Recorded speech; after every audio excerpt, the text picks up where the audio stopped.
PTC Haryana news में आप सभी का स्वागत है। मैं हूं पमेल भाटिया और बुलेटिन की शुरुआत कर लेते हैं हेडलाइंस के साथ।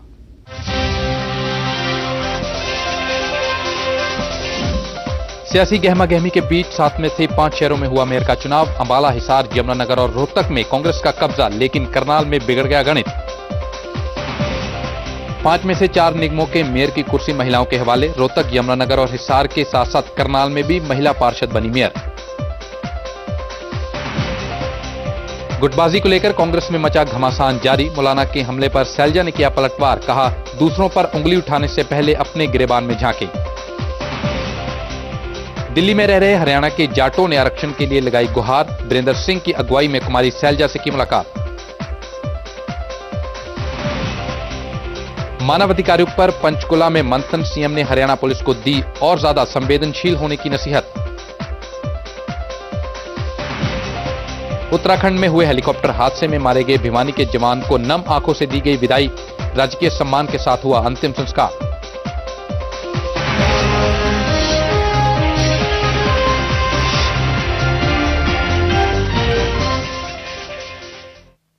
और अब खबरें विस्तार से। प्रदेश के 7 शहरों में पिछले दिनों हुए नगर निगम चुनावों की दूसरी कड़ी अब शुरू हो चुकी है। जी हां, 7 में से 5 शहरों के पार्षदों ने आज अपना मेयर चुन लिया है। इनमें से करनाल में कांग्रेस को झटका लगा है, जबकि बाकी 4 शहरों अंबाला, रोहतक, यमुनानगर और हिसार में कांग्रेस समर्थित पार्षद मेयर की कुर्सी पर बैठने में कामयाब रहे। तो शुरुआत इसी से तमाम जुड़ी खबरों के साथ, और इस पर पेश है हमारी खास पेशकश, आपका मेयर।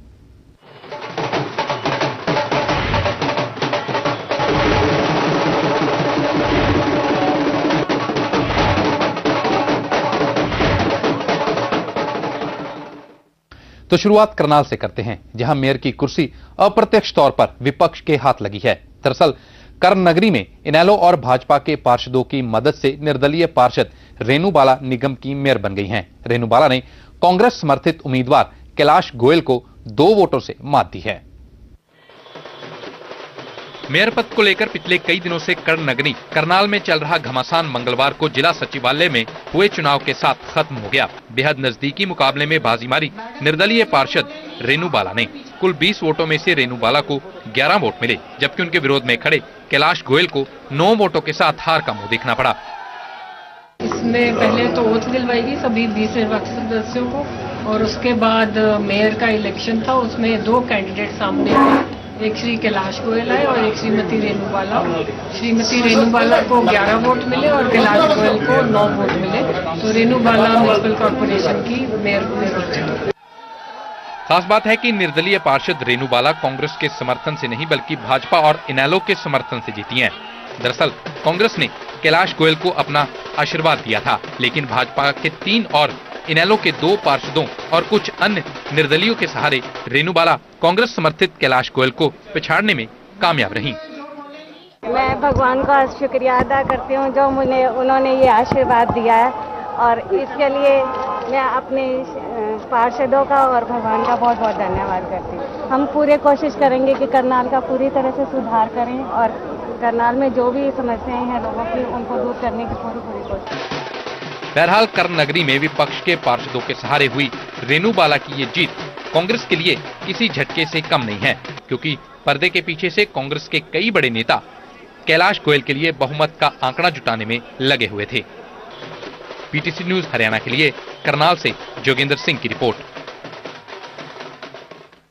और करनाल को छोड़कर बाकी 4 शहरों में मेयर की कुर्सी कांग्रेस समर्थित पार्षदों के ही हाथ लगी। बात यमुनानगर की करें तो यहां भाजपा और इनेलो के एकजुट न होने का सीधा फायदा कांग्रेस को मिला। कांग्रेस समर्थित निर्दलीय पार्षद सरोज बाला को कुल 8 वोट मिले, जबकि उनके खिलाफ उत्तरी भाजपा उम्मीदवार को 7 और इनेलो उम्मीदवार को 5 वोट मिले। गौरतलब है कि यमुनानगर के 20 वार्डों में से 7 वार्डों में भाजपा उम्मीदवार जीते थे, जबकि 4 पर इनेलो उम्मीदवारों को जीत मिली थी। यमुनानगर में मेयर की कुर्सी महिला के लिए आरक्षित थी। हमारी पार्टी ने तय किया था कि हम अपने जो सिंबल नहीं देंगे। ये हमारे सारे कैंडिडेट कांग्रेस समर्थित हैं और ये कांग्रेस समर्थित सारे ही जीते हैं, और ये मुकाबला जो है बीजेपी इनेलो, हमारा मुकाबला बीजेपी के साथ था। मेन बीजेपी के साथ मुकाबला था, क्योंकि शहर के अंदर मैंडेट मिला है बीजेपी को 7 दोनों शहरों से। हमारे को आए 8 इंडिपेंडेंट्स को। और 5 आए हैं, 4 आए इनेलो। एक इनेलो के पास इंडिपेंडेंट कोई वोट कहीं से गई, कहीं से किसकी भगवान जाने, तो आप ढूंढ लेना। तो हमारे को बहुत बढ़िया एक हमारा शहर के विकास के लिए रास्ता खुला। उधर हिसार में मेयर की कुर्सी पर कांग्रेस समर्थित शकुंतला राजीवाला शानदार बहुमत के साथ जीत दर्ज करने में कामयाब रही। कुल 20 वोटों में से शकुंतला को 16 वोट हासिल हुए। कांग्रेस उम्मीदवार के खिलाफ इनेलो ने अपनी उम्मीदवार रेखा एरन को मैदान में उतारा था, लेकिन 20 में से उन्हें सिर्फ 4 ही वोट मिले। हजका समर्थित 4 पार्षदों ने भी कांग्रेस समर्थित उम्मीदवार को ही अपना वोट दिया। उधर चुनाव के बाद इनेलो ने हजका पर कांग्रेस की बी टीम होने का आरोप लगाया। गौरतलब है कि हिसार में मेयर की कुर्सी महिला पार्षद के लिए आरक्षित थी। हमारी प्राथमिकता तो हमारे शहर को बहुत सुंदर बनाना ही रहेंगी, और भी जो भी शहर में पानी, बिजली, पानी, पार्किंग की, कम्युनिटी सेंटर की, सबकी प्राथमिकता सबसे पहले, और शहर को बहुत सुंदर बनाना नंबर 1 हरियाणा में। वोटिंग में क्या कांग्रेस पार्टी की जीत हमारी जीत है, जिंदल हाउस की जीत हमारी जीत है। अंबाला में कांग्रेस के समर्थन से निर्दलीय पार्षद रमेश मल मेयर बनने में कामयाब हुए हैं। रमेश मल के विरोध में भाजपा ने अपना उम्मीदवार खड़ा कर लिया था, लेकिन आंकड़ों के खेल में भाजपा उम्मीदवार कहीं पीछे छूट गए। अंबाला में मेयर की कुर्सी अनुसूचित जाति के पार्षद के लिए आरक्षित थी। ये जश्न है मेयर के पद पर कांग्रेस समर्थित पार्षद रमेश मल की जीत का। 20 वार्डों वाली अंबाला नगर निगम में रमेश मल को कुल 13 वोट मिले, जबकि भाजपा के ललिता प्रसाद को पार्टी के 4 पार्षदों के साथ कांग्रेस के भी एक नाराज पार्षद ने वोट दिया। इसके अलावा कांग्रेस के ही 2 पार्षदों ने किसी के समर्थन में अपना वोट नहीं दिया। मैं आदरणीय मुख्यमंत्री भूपेंद्र सिंह हुड्डा जी और यहाँ की विधायक विनोद शर्मा जी का तहे दिल से शुक्रगुजार हूँ, जिन्होंने मेरे को अंबाला नगर निगम का पहला मेयर बनने का मौका दिया। और जो जहाँ के हमारे पार्षद हैं, जो मेरे भाई बहन जिन्होंने मेरे को वोट सपोर्ट किया, उनका बहुत बहुत थैंक यू करता हूँ। दरअसल अंबाला के 20 वार्डों में से 16 पर कांग्रेस समर्थित उम्मीदवार विजय हुए थे, जबकि 4 पर भाजपा को जीत मिली थी और इनेलो का खाता तक नहीं खुला था। मेयर के पद के लिए कांग्रेस के अंदर रमेश मल और स्वर्ण कौर मुख्य तौर पर 2 बड़े दावेदार थे, लेकिन आखिर में पार्टी ने मेयर पद के लिए अपना टिकट उसी को दिया जिसे विनोद शर्मा ने अपना आशीर्वाद दिया।